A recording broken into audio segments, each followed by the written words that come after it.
In 2011, the Australian government awarded a farmer one of the nation's highest civilian honours, the Medal of the Order of Australia. His name is Peter Andrews, and the method he spent his life developing, natural sequence farming, had just been recognised by the United Nations as one of only 5 models of genuinely sustainable agriculture on Earth. What makes this story so extraordinary is not the honour itself, it is what came before it. This same government spent the previous 30 years systematically rejecting his work. Neighbours reported him to authorities repeatedly. Government inspectors arrived at his property, demanding compliance with official policy. Scientists dismissed his ideas. Every agency that evaluated his techniques refused to support them. He lost control of his property to the bank. His marriage collapsed under the pressure. And while all of that was happening, his land was turning green. That is the contradiction at the heart of this story. A man without a university degree looked at a dying landscape and asked a question nobody else was asking. The answer he found took 30 years to be taken seriously. But the land he restored is still functioning today, and the method the government tried to stop him using is now being taught to thousands of Australian farmers. To understand why Peter Andrews was right, you have to understand what Australia destroyed without fully realising it. Before European settlement, much of southeastern Australia did not have rivers in the way we picture them today. It had something called chains of ponds. Picture a series of deep, still pools connected by swamps and wetlands rather than a continuous flowing channel. The water did not rush, it stayed. Each pond was bordered by dense vegetation, reeds, grasses, and native plants whose roots held the bank's stable and filtered sediment from the water. Movement was slow. Infiltration was constant. Underground aquifers recharged gradually across seasons, storing water through dry periods and releasing it back as conditions changed. It was a water storage system built entirely by vegetation and topography, rather than by engineers. Then the European settlers arrived. They cleared the riparian vegetation to create grazing land. They let cattle trample the banks. They drained the wetlands and built roads that concentrated water flow into narrow channels. Without vegetation to slow the water, the ponds began to erode. Channels deepened. What had been swamps became gullies. Water that once stayed in the landscape for months began draining to the sea in days.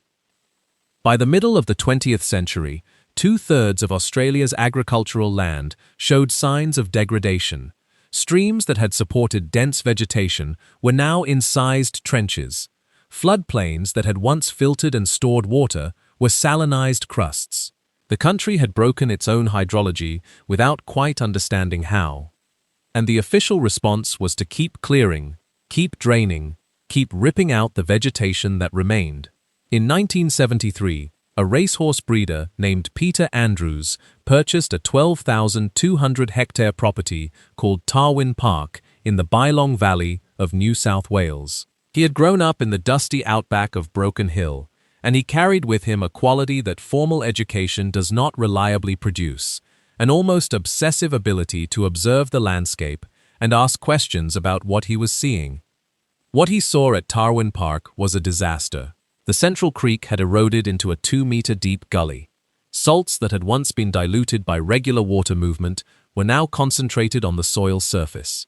Streams that had once crossed the property had become channels that drained it.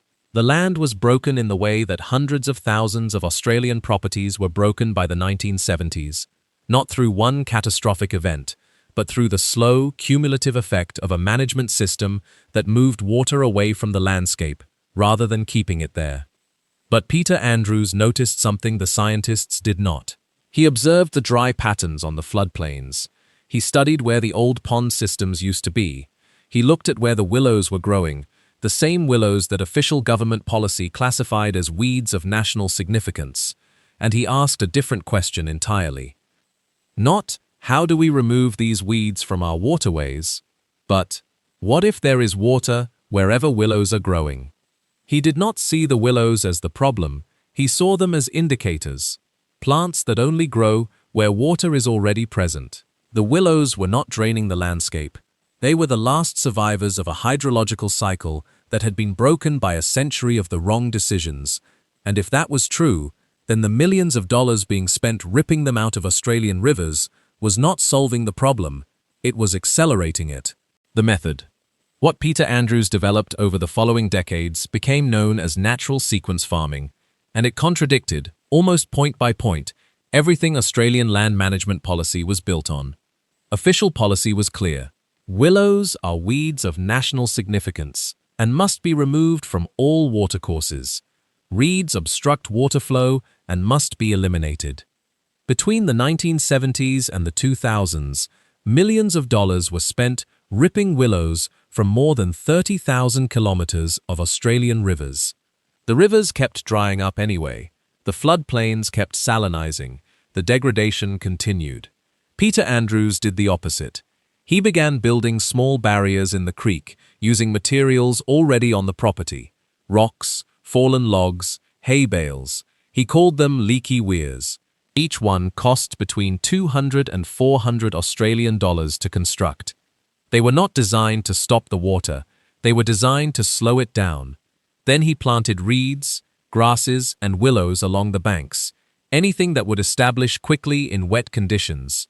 Willows specifically because they grow up to 3 meters per year, tolerate flooding, and develop root systems that stabilize banks and create permanent friction against water flow. Once those roots penetrated the rock structures of the weirs, the structures became living. They began maintaining themselves without further human intervention. The logic was simple, and it was based on observation rather than theory. If the problem is water draining out of the landscape too quickly, then the solution is to slow it down. Plants create friction. Friction reduces water velocity. Slower water deposits sediment instead of eroding the channel. Sediment raises the stream bed. A raised stream bed eventually reconnects with the surrounding floodplain. A reconnected floodplain begins to filter, store, and slowly release water the way it was always meant to. The aquifers recharge, the soil carbon increases, the land comes back. By 1976, just 3 years after purchase, Andrews had already established a working model at Tarwin Park. Productivity had tripled. Streams that had been dry now held permanent water. Soil carbon content had increased measurably. The results were directly observable to anyone who visited the property. Nobody in official science wanted to visit the property. The resistance. For the next 30 years, Peter Andrews fought. Neighbors reported him to authorities. Inspectors arrived repeatedly, demanding he comply with official vegetation removal guidelines. Every application for government support was refused. The bank foreclosed on Tarwin Park. His marriage did not survive the financial pressure. His son Stuart eventually managed to buy the property back, but the personal cost had been enormous. Meanwhile, Australian rivers continued to degrade under official management. The floodplains kept salinizing. 2/3 of the country's agricultural land remained in decline. The establishment had every credential and every resource. Peter Andrews had a broken property and 30 years of observation. The first cracks. The wall did not break through government conversion. It broke through private belief. Jerry Harvey, the founder of Harvey Norman, owned a horse stud called Barramull in the Widden Valley with degraded streams. Harvey was deeply skeptical. He later admitted he thought Andrews was crazy, but decided to back him anyway because he liked him and thought he might be right. Andrews installed the weirs and planted the vegetation. Within 2 years, the results were undeniable. Harvey told Australian Story directly, "There is no doubt he is right. No doubt whatsoever." Then came Tony Coote, a businessman who had purchased a property on Maloon Creek in New South Wales. In 2005, he invited Andrews to evaluate the deeply eroded stream. Work began in 2006. Leaky weirs along 3 kilometers of creek, fencing to exclude livestock, thousands of trees, shrubs, reeds and rushes planted. 7 years later, during the region's driest 7 months on record, with less than 150 millimeters of rainfall, Maloon Creek was still flowing. Not only still flowing, the valley was generating more water out of the bottom than was falling into the top. The system was producing water during a drought. The rehydrated floodplain was releasing stored water back into the channel during dry periods, the way a sponge releases liquid under pressure. Carrying capacity on the property increased by 60%. A farm that had been abandoned was now feeding more cattle than ever, in conditions that had devastated neighboring properties. In 2011, Tony Coote founded the Malune Institute to research and document the method at scale. In 2016, the United Nations recognized Malune Creek Natural Farms as one of only 5 examples on Earth of genuinely sustainable agriculture. The horse breeder, without a university degree, had been right all along. The question the story now had to answer was more uncomfortable. Had the scientific establishment been entirely wrong? And if not, if both sides had a point, then what had 30 years of conflict actually been about? Where the science gets complicated. Here is where this story could take the easy path. The underdog was right, the experts were wrong, the end. But Peter Andrews' story is more honest than that. The scientific evidence for natural sequence farming is real, but complicated. A University of Melbourne analysis found plenty of anecdotal evidence and some documented results. Modest floodplain rehydration, sediment trapping, encouraging signs of recovery. But the published science remained limited. Results were encouraging without being miraculous. A University of Western Australia report identified real constraints. The method works best in low salinity, relatively flat landscapes near reliable water sources. In soils with high salt content, the flow structures can actually increase salinity. The method is not universally applicable. And then there is the sharpest irony. Willows use 15 millimeters of water per day. Native eucalyptus uses less than 2. Scientific studies calculate that removing willows can save 5.5 megaliters per year for every hectare of canopy removed. The government's removal program was not simply bureaucratic stubbornness, it was based on a real and measurable fact. So who was right? The answer is that both sides were solving different parts of the same problem and talking past each other for 30 years. Andrews was never arguing that willows should stay permanently. His argument was about sequence. If a stream has already eroded so deeply that it no longer connects to its floodplain, there is no water to save by removing the willows. You can clear every willow from every bank. The water will still drain to the sea in days. The system retains nothing. You have to repair the hydrology first, and for that repair, willows are the fastest available tool. Once the stream bed has risen, once the floodplain has reconnected, once the aquifers are recharging, then you transition to native species. The willows served their purpose. The landscape moves on. There is scientific support for this sequencing logic. An ARC linkage study found that casuarina, an Australian native species, can be just as effective as willows for bank stabilization and water slowing, but it grows significantly slower. In a broken system that needs urgent repair, speed matters. The same principle appears across ecological science. Pioneer species, frequently classified as weeds, are the first to colonize disturbed ground and create conditions for more complex, stable communities to follow. Andrews was not ignoring the science. He was applying it in a different order than the textbook suggested. What was won and what was lost? In September 2019, the New South Wales Independent Planning Commission rejected the Bylong Mine project, a proposed open-cut coal mine that would have destroyed much of the valley Peter Andrews had spent his life restoring. The panel cited significant impacts on climate, groundwater, agricultural land, and the valley's heritage values. The restored landscape the government had spent decades trying to shut down became part of the legal argument that protected it.